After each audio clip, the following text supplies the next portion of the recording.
Do you ever wake up feeling puffy, heavy, and oddly tired even after a full night's sleep, only to have your stomach start grumbling the minute you eat breakfast? Maybe you deal with random bloating after lunch, heartburn that creeps in at night, breakouts that won't go away, or that 3 p.m. crash that makes you crave something sweet like your life depends on it.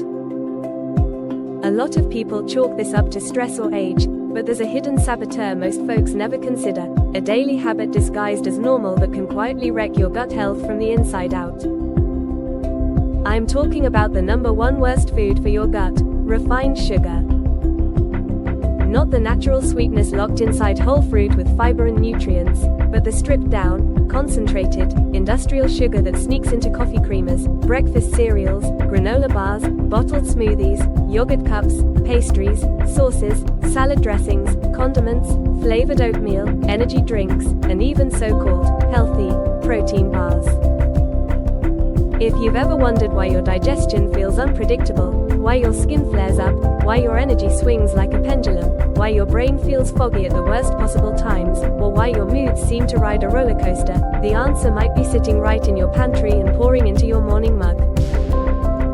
Inside you is a bustling community of trillions of microbes, bacteria, yeast, and other tiny organisms, living along your digestive tract, forming what's called the gut microbiome.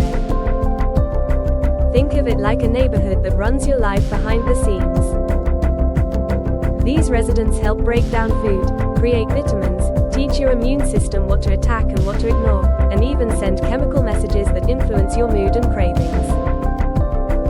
When that neighborhood is balanced, you feel steady, your digestion is smooth, your energy glides through the day, your skin behaves, and your brain feels clear. But when the neighborhood gets out of balance, what people call dysbiosis, everything starts to wobble. And refined sugar loves to tip that balance in the worst direction. Here's why. Sugar is the favorite fuel of the pushy, problematic microbes you don't want dominating your gut. The more you feed them, the more they crowd out the diverse, beneficial species that keep the peace. Imagine your gut like a garden. The good bacteria are flowers that feed your health. The troublemakers are weeds. Refined sugar is fertilizer for weeds. Every donut, every sweetened latte, every low-fat product hiding added sugar is like dumping another bag of fertilizer on the weeds and wondering why the roses are wilting. Over time, that imbalance can irritate the fragile lining of your intestines. That lining is supposed to be a smart security gate, letting nutrients in, keeping irritants and toxins out. When it gets inflamed, the gate can get leaky, and bits of things that should stay inside the gut slip into your bloodstream. Your immune system sees them and sounds the alarm. That can look like fatigue, joint aches, headaches, skin issues, and in some people, worsening of autoimmune symptoms. Add in the fact that sugar spikes your blood sugar and insulin, and you get waves of energy followed by crashes that whisper, "Just one more cookie." That craving isn't just in your head, it's biology. Sugar lights up reward pathways in your brain, releasing dopamine, which teaches you to seek more. So the cycle continues. You eat sugar, the wrong microbes grow, inflammation rises, cravings get louder, and your gut falls further out of balance. And it's sneaky. Sugar is not just the white crystals in a bowl on your table. It hides under dozens of names: sucrose, glucose, fructose, dextrose, maltose, maltodextrin, cane juice, corn syrup, high fructose corn syrup, brown rice syrup, agave, coconut sugar, invert sugar, barley malt, fruit juice concentrate, and many more. Turn a box around and you'll often see one, sometimes 2 or 3, of those names sitting in the top 5 ingredients. If a food needs multiple forms of sugar to taste good, it isn't your gut's friend. Breakfast is a classic trap. Sweetened yogurt that looks innocent can carry as much sugar as a dessert. Cereals marketed as whole grain often coat the flakes with sugar, then toss in dried fruit for another hit. Coffee creamers, even the ones labeled natural, can stack sweeteners and gums that leave your stomach irritated before the day starts. Lunchtime brings sauces and dressings, teriyaki, ketchup, barbecue sauce, honey mustard, and even light vinaigrettes that slip extra sugar into otherwise good meals. Afternoon snacks become a candy buffet in disguise. Granola bars, trail mixes with chocolate candies, bottled green juices that taste like fruit punch with a veggie on the label.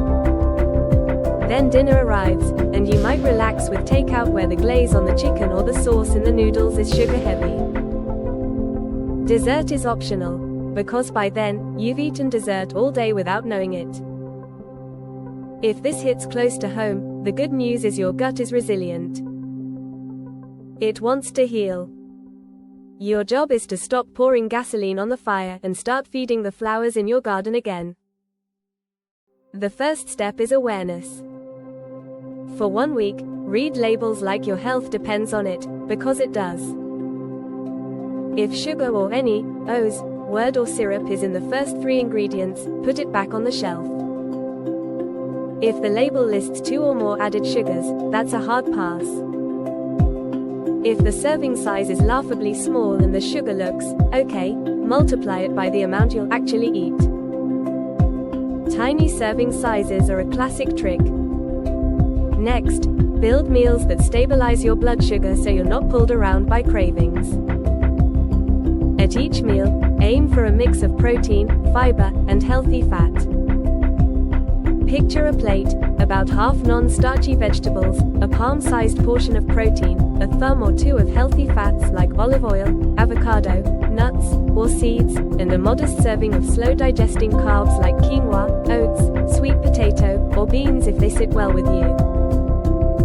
Fiber feeds beneficial bacteria and slows the absorption of glucose, helping your gut and your energy levels. Add fermented foods like plain yogurt without added sugar, kefir, sauerkraut, kimchi, or unsweetened kombucha if you tolerate it. Those bring friendly microbes back into the neighborhood.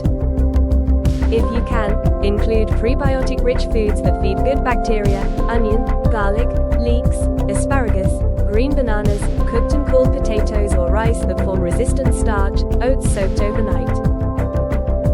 These foods help rebuild balance without you micromanaging every single species in your gut. Hydration matters more than most people realize. Water helps your digestive system move, supports the mucus layer that protects your gut lining, and reduces the false hunger that is often dehydration in disguise. If plain water bores you, infuse it with lemon, cucumber, or mint. Swap soda for sparkling water with a squeeze of citrus. Replace sweet tea with iced herbal tea. Your gut and your teeth will both thank you. Sleep and stress are the silent levers. Poor sleep ramps up hunger hormones and dulls your ability to say no to sugar. Stress spikes cortisol, nudging you toward quick energy and comfort foods. Protect your bedtime like it's your best friend. Dim lights, cool the room, put your phone away, and give yourself a wind-down routine. During the day, take short movement breaks, walk after meals, stretch, breathe deeply for a minute or 2. Even a 10-minute stroll after eating can help your body use glucose more smoothly and keep your gut motility on track. Cravings will happen, especially in the first few days as your brain and microbes recalibrate.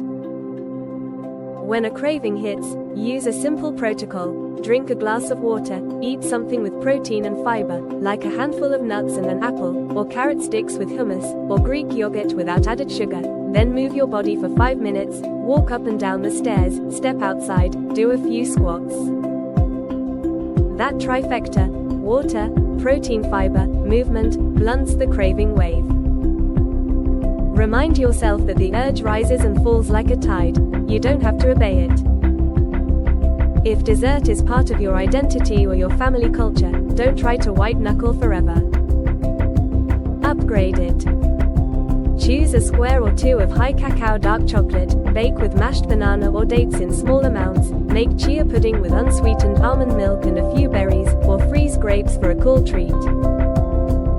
When you go out to eat, ask for sauces on the side and choose grilled, roasted, or sautéed options with veggies.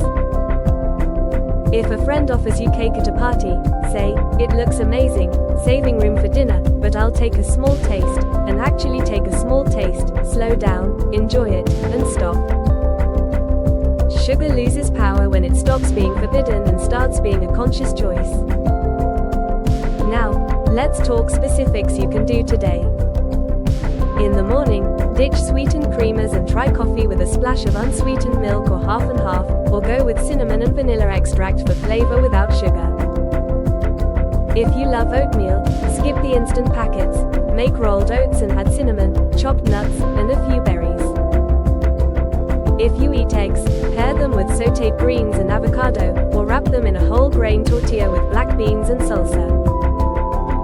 For lunch, build a hearty salad with mixed greens, chicken or tuna or chickpeas, olives or avocado, crunchy veggies, and a dressing you make at home with olive oil, lemon, and a pinch of salt and pepper. Most bottled dressings sneak in sugar. If you want a sandwich, choose a bread with minimal ingredients, load it with turkey or grilled tofu, lettuce, tomato, onion, and mustard or mashed avocado instead of sugary spreads, and add a side of crunchy veggies instead of chips. For dinner, go simple and satisfying: salmon or baked chicken thighs with roasted broccoli and sweet potato, a stir-fry with shrimp or tempeh, mixed vegetables, garlic, ginger, and coconut aminos instead of a sugary sauce, or chili with beans, tomatoes, bell peppers, and spices, then top with a dollop of plain yogurt instead of sour cream if you like it tangy. If late-night munchies usually get you, set a gentle cut-off time and make a ritual herbal tea. Sometimes you're not hungry, you're tired, bored, or stressed. Put a pause between the craving and the action by brushing your teeth, stepping outside for fresh air, or getting into the shower. Change your state. Cravings ride emotional momentum. Label reading can be a game you play with yourself. Turn the package around before the marketing has a chance to convince you. Scan the ingredients fast. If you see multiple sugars, gums, or a long list you can't pronounce, your gut likely won't love it. If you must pick a packaged snack, look for options with more fiber than sugar, several grams of protein, and ingredients that look like food. Nuts, seeds, jerky with no added sugar, roasted chickpeas, olives, and simple cheese sticks beat candy and disguise bars every day. Some people worry they'll have zero joy if they cut sugar. What actually happens is your taste buds reset. After a couple of weeks, a handful of berries tastes intensely sweet again. You notice the natural sweetness in roasted carrots and sweet potatoes. The pastry that once seemed irresistible now feels cloying. Your body is not your enemy. It adapts when you ask it to. If you've tried to quit sugar before and it didn't stick, don't beat yourself up. The system is designed to make quitting hard. Food companies know that the perfect combo of sugar, fat, and salt keeps you reaching for more. This time, change the environment. Do a pantry clean out. Don't rely on willpower against a kitchen full of triggers. Replace the triggers with alternatives you genuinely like. Put a bowl of apples, oranges, or pears on the counter. Pre-cut crunchy veggies and store them at eye level. Keep roasted nuts in small containers so you can grab a portion and not a whole bag. If you share your home, have a friendly boundary: one shelf for treats you're not eating right now, one shelf for your gut-healing staples. If you love to bake, remake your favorites with far less sugar and more fiber. Use mashed banana, apple sauce, or dates in modest amounts and pair them with almond flour, oats, or ground flaxseed. Bake smaller portions so you can enjoy a treat without waking up the sugar dragon. If you drink alcohol, remember that many cocktails are dessert in a glass. Choose spirits with soda water and citrus or a dry wine instead of syrupy mixes. Alternate drinks with water. Your gut, and tomorrow you will be grateful. Social life doesn't have to suffer. When you're going to a barbecue, bring a big salad with a punchy homemade dressing, or a fruit platter, or grilled veggie skewers with a tangy yogurt dip you control. When you travel, pack your own snacks for the plane or car: nuts, jerky, a small bag of olives, single-serve nut butter, and a piece of fruit. Beat the airport candy aisle every time. Momentum builds when you collect small wins. Start with 1 week. 7 days without refined sugar. Expect day 2 or 3 to be the hardest, then watch your energy steady out. Track your wins: less bloat, clearer skin, better digestion, fewer crashes, more stable mood, better sleep. Those signals are your body saying, yes, keep going. After a week, extend it to 14 days. After 2 weeks, reassess. Many people find they naturally want to continue because they like how they feel. At that point, you can decide how to reintroduce occasional treats without falling back into the old rhythm. One smart rule is to only eat sweets you truly love, and only in settings where you slow down and savor them, never in a rush, never standing at the counter, never out of the package. Make sugar special again so it stops being a background habit that hijacks your health. If you're dealing with specific gut issues, bloating, gas, reflux, irregularity, it can help to keep a food and symptom journal while you make these changes. Patterns jump out that you'd otherwise miss. You might notice that your healthy, flavored yogurt ties directly to afternoon bloating, or that switching from soda to sparkling water reduces reflux by dinner. Awareness turns the mystery into a map. Remember, this is not about perfection. This is about taking back the steering wheel. Refined sugar is the #1 worst food for your gut because it feeds the wrong microbes, drives inflammation, messes with your blood sugar and cravings, and sneaks into far more foods than most people realize. When you learn to spot it and swap it, your microbiome begins to glow, your digestion calms, your energy stops crashing, your skin clears, and your brain stops begging for its next fix. You don't need to do this alone. Tell a friend you're trying a 7-day sugar reset and ask them to join you. Share recipes. Celebrate feeling good.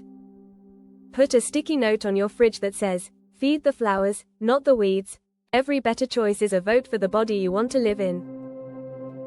And if you've made it this far, I want you to hear this clearly. You are not broken, and you don't lack willpower. You've been living in a food environment designed to make you crave. Now you know the playbook. Flip the script.